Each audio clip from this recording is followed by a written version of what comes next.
আমাদের মতো বিশেষ চাহিদা সম্পন্ন শিক্ষার্থী যারা আছে, শুধু বুথ না, আমাদের জন্য বিশেষ সহকারী রাখা উচিত ছিল একজন, যার কারণে অনেকের দেখেন মানে যারা হাত নাই বা যারা আমার হাত একটু কাঁপে করতে গেলে। এখন এই যেই সিস্টেমে আমাদের ভোট দিতে হয়, ওইটা দেখা গেছে ওই ঘরের বাইরে গেলে আমরা মানে ভোটটা পুরোই বাতিল হয়ে যাবে। সেই ক্ষেত্রে অনেকের একটা মানে রিস্কি জোনে থেকে যায় যে ভোটটা কি আসলে কারেক্টভাবে দিতে পারবে কিনা, বলে প্রকাশ করার মতো অনুভূতি না।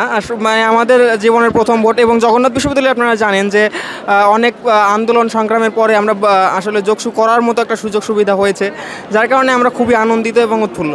প্রার্থীদের কাছ থেকে আমরা প্রত্যাশা করছি, যেহেতু জগন্নাথ বিশ্ববিদ্যালয়ে বিভিন্ন সমস্যায় জর্জরিত, এখানে নানাবিধ সমস্যা, অন্যান্য বিশ্ববিদ্যালয়ের মতো আমরা অতটা উন্নত না, কিন্তু আমরা চাই যে আমাদের বিশ্ববিদ্যালয়ের প্রতিনিধিরা আমাদের কণ্ঠস্বর হয়ে উঠুক, আমাদের সমস্যাগুলো তারা সমস্যা সমাধানের চেষ্টা করুক, এবং আমাদের যে সমস্যাগুলো আছে তারা তাদের জায়গা থেকে যতটুকু সম্ভব সেগুলো সমাধান করার চেষ্টা করুক। আমাদের মতো বিশেষ চাহিদা সম্পন্ন শিক্ষার্থী যারা আছে, শুধু বুথ না, আমাদের জন্য বিশেষ সহকারী রাখা উচিত ছিল একজন, যার কারণে অনেকের দেখেন মানে যারা হাত নাই বা যারা আমার হাত একটু কাঁপে করতে গেলে। এখন এই যেই সিস্টেমে আমাদের ভোট দিতে হয়, ওইটা দেখা গেছে ওই ঘরের বাইরে গেলে আমরা মানে ভোটটা পুরোই বাতিল হয়ে যাবে। সেই ক্ষেত্রে অনেকের একটা মানে রিস্কি জোনে থেকে যায় যে ভোটটা কি আসলে কারেক্টভাবে দিতে পারবে কিনা।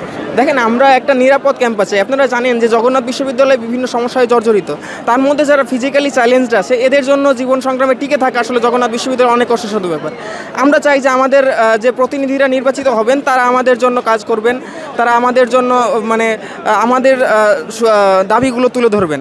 না, অনিয়ম দেখছি না, তবে আমাদের যে কালিটা দিয়েছে ওটা অমোচনীয় কালি বলা হয়েছে, কিন্তু কালিটা উঠে যাচ্ছে। কালিটা আসলে দেখেন, আমি সকালবেলায় ভোট দিয়েছি, এখন দেখেন এই যে উঠে গেছে।